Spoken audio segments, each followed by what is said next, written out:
Hello dear student, welcome to Spark Academy. आज का जो सेशन है हम चैप्टर नंबर 2 यानी कि रियल नंबर के प्रैक्टिस सेट 2.4 के क्वेश्चन नंबर 1 को करेंगे। पहला क्वेश्चन है मल्टीप्लिकेशन। तो आइए अब हम शर्ट्स को कैसे मल्टीप्लाई कर सकते हैं। अब तक के सेशन में आपने एडिशन सब्सट्रैक्शन सीखा था।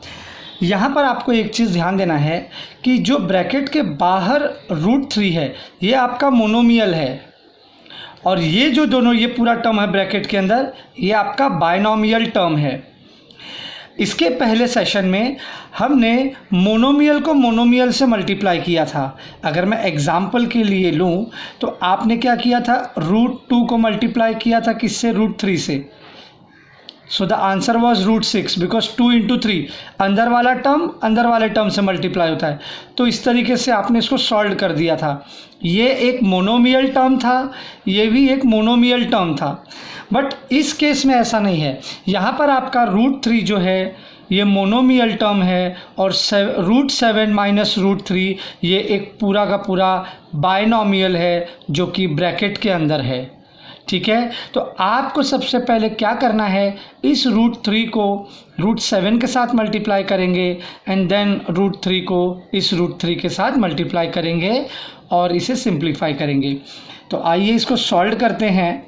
So first my √3 is going to multiply with √7, operation वाला साइन जो है ब्रैकेट में वही लगेगा, and again √3 is multiply by √3।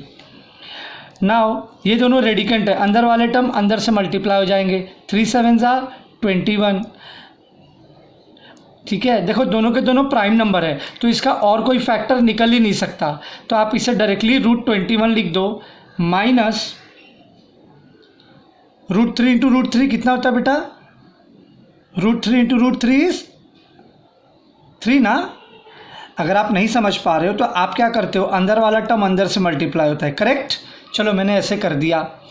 अब आप क्या करोगे, √21। अब देखो दोनों 3, यहाँ ऑर्डर कितना है 2, बट वो लिखते नहीं है ना, सो ये 3 क्या हो जाएगा, कॉमन बन जाएगा और बाहर आ जाएगा -3। या तो आप ऐसा भी समझ सकते हो कि जब रेडिकेंट आपस में सेम होंगे, ध्यान देना, जब रेडिकेंट आपस में सेम होंगे तो रूट कैंसिल कर देना और डायरेक्ट 3 लिख देना। मैंने ऐसे भी आपको समझाया था लास्ट सेशन में।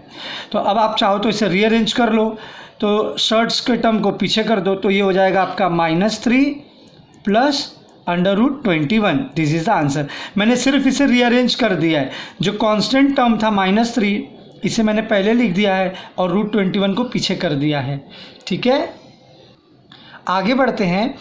यहाँ पर आपको √2 मोनोमियल टर्म दिया है और √5 माइनस √7 अगेन ये पूरा का पूरा बायनोमियल है। अगेन आप क्या करोगे, सिंपल √5 मल्टीप्लाई बाय √2, जैसा कि ये जो √2 है √5 से एक बार मल्टीप्लाई होगा और एक बार √7 से मल्टीप्लाई हो जाएगा। ठीक है, minus √7 multiply by √2। Understood. Now 5 2 ये दोनों प्राइम नंबर है, 5 2 10 minus 7 2 14 √14। This is the answer. बस इतना ही करना है। ओके, बढ़ते हैं अपने क्वेश्चन नंबर 3 की तरफ। आप यहाँ पे देखो, अब ये पूरा का पूरा ब्रैकेट के अंदर वाला बायनोमियल हो गया और ये भी ब्रैकेट के अंदर सारा जो टर्म है ये भी बायनोमियल है, यानी कि यहाँ आपको मल्टीप्लाई किससे करना है, एक बायनोमियल टर्म को दूसरे बायनोमियल टर्म से मल्टीप्लाई करना है। आई रिपीट, एक पूरे बायनोमियल टर्म को किसी दूसरे बायनोमियल टर्म से मल्टीप्लाई करना है। तो आप कैसे इसे करते हो, आप सबसे पहले क्या करोगे, इस ब्रैकेट के अंदर का एक टर्म लोगे और इस पूरे ब्रैकेट से मल्टीप्लाई होगा। आपने लास्ट स्टैंडर्ड में ऐसा कुछ किया होगा, जैसे x + 2 एक ब्रैकेट में था और दूसरे ब्रैकेट में y + 3। तो आप क्या करते थे बच्चों, आप इस x को पूरे ब्रैकेट से मल्टीप्लाई करते थे, like this, x × y + 3 plus 2 × y + 3, है ना बेटा। मतलब क्या, इंडिविजुअल टर्म को इस पूरे ब्रैकेट के साथ मल्टीप्लाई करोगे एक एक करके। तो पहला x यहाँ आ जाएगा, दूसरा 2 वहाँ पे। सेम अप्लाई यहाँ की, यही पॉलिसी को यहीं पर अप्लाई कीजिए।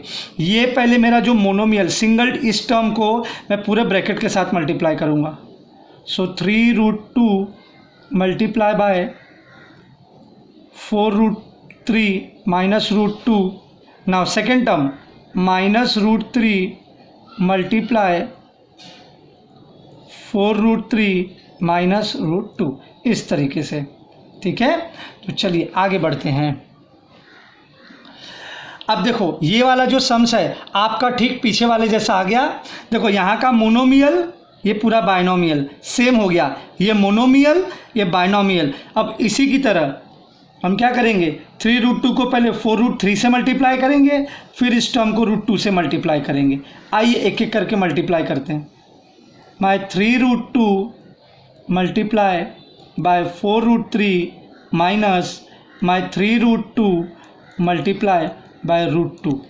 ठीक है ना. देखो 3√2 ये 3√2 क्या दोनों के लिए कॉमन है, तो इसके लिए दोनों जगह से मल्टीप्लाई हो रहा है ना. इन दोनों टर्म में ये मल्टीप्लाई हो रहा है 3√2 माइनस यहाँ का भी वैसे कर लो √3 multiply by 4√3 minus √3 multiply by √2. ठीक है बच्चों, आई गेस आपको समझ में आ रहा होगा. आगे बढ़ते हैं. अब ये तो सिंपल मल्टीप्लिकेशन हो गया जो मैंने लास्ट सेशन में आपको 2.3 में सिखाया था. रेडिकंट अंदर वाला टर्म अंदर से मल्टीप्लाई होता है, बाहर वाला टर्म बाहर से मल्टीप्लाई होगा. So this 4 is multiply by 3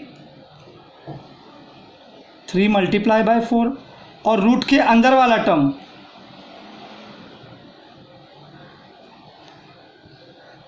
ये 2 जो है 3 के साथ मल्टीप्लाई होगा. अंदर वाला टर्म अंदर के साथ.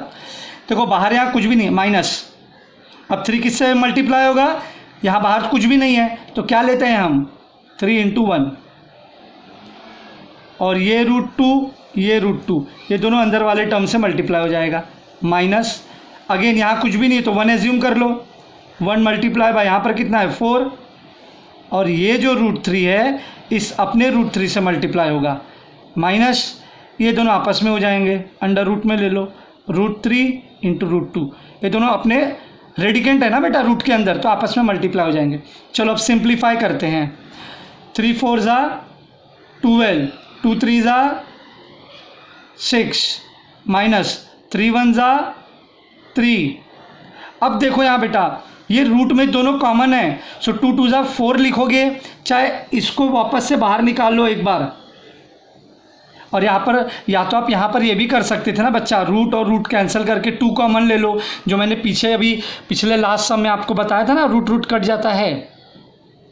तो कभी भी अगर रेडिकेंट सेम होगा तो रूट कैंसिल करके डायरेक्ट 2 ले लो. ये तो मैंने आपको समझाने के लिए इसको इतना सिंप्लीफाई किया है कि कैसे रूट के अंदर आता है और फिर कैसे रूट के बाहर आ जाएगा.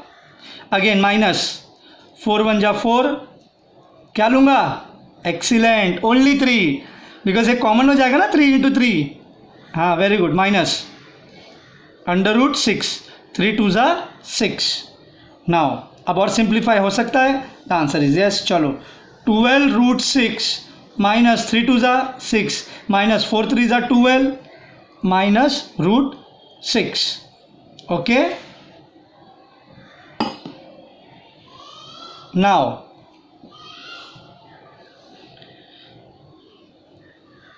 12√6. अब देखो ये -6 और -12, माइनस माइनस प्लस, यानी 12 और 6 आपस में प्लस होके कितना हो जाएगा 18. और ध्यान रहे sign of bigger number that is -18, और यहाँ पर आएगा -√6. अब आप एक चीज़ नोटिस करो, यहाँ पे √6 का कोफिशिएंट कितना है 12, यहाँ पे √6 का कोफिशिएंट कितना है 1. तो 12 टाइम में से 1 टाइम क्या होगा, माइनस है ना बेटा. यहाँ 12 टाइम √6 है, यहाँ 1 टाइम √6 है, सो 12 टाइम में से 1 टाइम माइनस हो जाएगा. तो क्या आएगा आंसर बेटा 11. आई एम सो सॉरी, फिर से थोड़ा ऊपर आते हैं हम. यहाँ देखना √3 मल्टीप्लाई हो रहा है ना, √3 किससे मल्टीप्लाई हो रहा है, √2 से, माइनस √2 है ना.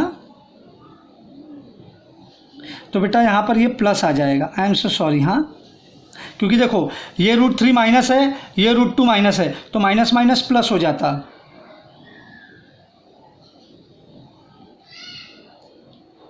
क्योंकि ये ब्रैकेट के अंदर है ना बेटा, ये माइनस का साइन ब्रैकेट के अंदर है, और जब ब्रैकेट ओपन करोगे तो बाहर वाले साइन से भी कंपेयर करना पड़ेगा ना इसे, तो -√3 इंटू -√2 हो जाएगा आपका plus, I am so sorry, हाँ ये आपको करेक्शन करना है, +√6 एंड +1, सो 12 में 1 ऐड होगा तो ये हो जाएगा 13√6 -18।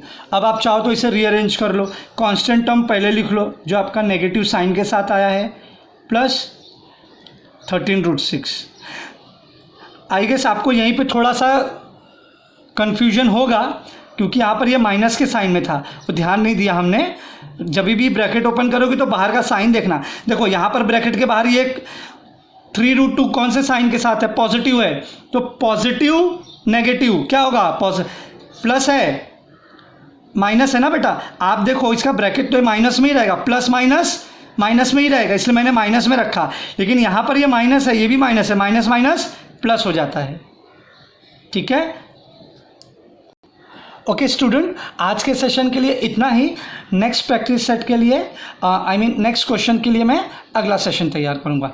Thank you so much for watching our video.